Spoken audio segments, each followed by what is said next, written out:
قائد اعظم محمد علی جناح رحمۃ اللہ علیہ کی جو ظاہری شکل و صورت ہے، جو ظاہری وضاحت ہے، وہ مغرب والی تھی۔ یعنی دیکھنے میں آپ وضاحت میں ایسے نظر آتے تھے جیسے گورے ہیں۔ تو اس وجہ سے ظاہری وضاحت کو دیکھتے ہوئے کچھ لوگ قائد اعظم محمد علی جناح رحمۃ اللہ علیہ کی مخالفت کرتے، اور انہی مخالفین میں سے ایک بہت بڑا نام سید عطاء اللہ شاہ بخاری کا بھی ہے۔ یہ بہت بڑے مقرر تھے، خطیب تھے، بڑی شعلہ بیانی کرتے تھے، اور جہاں تقریر کا موقع ملتا قائد اعظم محمد علی جناح رحمۃ اللہ علیہ کے خلاف تقریر کرتے، قائد اعظم کو برا بھلا کہتے۔ تو یہی عطاء اللہ شاہ بخاری یہ وہ شخص ہیں جنہوں نے پاکستان بننے کی مخالفت بھی کی تھی، اور مخالفت کس قدر کی تھی کہ یہ جو پاکستان ہے نا، جس کے لیے تحریک چل رہی ہے، جس کی قیادت قائد اعظم محمد علی جناح رحمۃ اللہ علیہ کر رہے ہیں، کسی ماں نے کوئی بیٹا پیدا نہیں کیا جو پاکستان کی پے بھی بنا سکے۔ یہ عطاء اللہ شاہ بخاری کہتے تھے، یعنی اس قدر مخالفت کرتے تھے پاکستان بننے کی بھی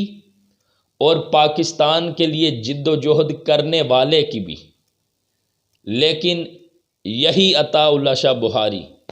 جو قائد اعظم محمد علی جناح سے سخت نفرت کرتے تھے، ان کی ظاہری وضاحت کی وجہ سے ایک دن عطاء اللہ شاہ بخاری جب سوئے ہیں تو خواب کے اندر کیا دیکھتے ہیں کہ اللہ کے رسول صلی اللہ علیہ وسلم تشریف فرما ہیں، صحابہ کرام ارد گرد بیٹھے ہوئے ہیں، ایک مغربی وضاحت رکھنے والا شخص، ظاہری طور پر گورا نظر آنے والا شخص، وہ اللہ کے محبوب علیہ السلام کی بارگاہ میں حاضر ہونے لگا ہے۔ تو صحابہ کرام نے ان کو منع کیا، روکا، تو اللہ کے محبوب علیہ السلام نے فرمایا، اے میرے صحابہ اس کو نہ روکو، اس لیے کہ یہ وہ شخص ہے جس نے میری امت کو بچایا ہے۔ تو قائد اعظم محمد علی جناح کا انتخاب پاکستان بنانے کے لیے اللہ کے رسول صلی اللہ علیہ وسلم کی بارگاہ سے ہو چکا تھا۔ اور پھر عطاء اللہ شاہ بخاری نے دیکھا کہ جس بندے کی میں مخالفت کرتا ہوں اس بندے کا اللہ کے رسول صلی اللہ علیہ وسلم کی بارگاہ میں کتنا بلند مقام ہے، کتنی مقبولیت ہے۔ اس لیے کہ قائد اعظم محمد علی جناح وہ شخصیت تھے جو اکثر کہتے تھے کہ یہ مسلمان ایک قوم ہے، ان کا رب ایک ہے، ان کا رسول ایک ہے، ان کا قرآن کتاب ایک ہے، تو یہ مسلمان بھی ایک ہیں۔ یعنی اس امت کو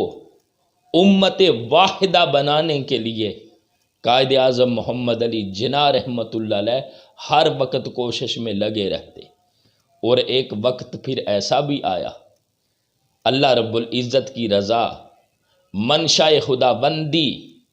قائد اعظم محمد علی جناح کی جانبدار ہوئی، اور آپ کی قیادت کے اندر علماء اہل سنت کی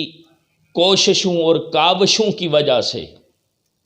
اور تحریک پاکستان کے عظیم کرداروں کی وجہ سے اللہ رب العزت نے یہ جو اسلامی جمہوریہ پاکستان ہے 14 اگست 1947 کو ہمیں عطا کر دیا۔ تو قائد اعظم ایک گمنام عاشق رسول تھے جن کی ظاہری وضاحت اشاک والی نظر نہیں آتی تھی، مگر آپ کے باطن کے اندر عشق مصطفیٰ کی شمع روشن تھی۔ اس لیے ہم اس 14 اگست کے موقع پر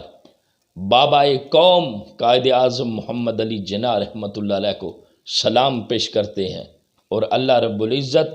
ان کی قبر پر کروڑوں رحمتوں کا نزول فرمائے۔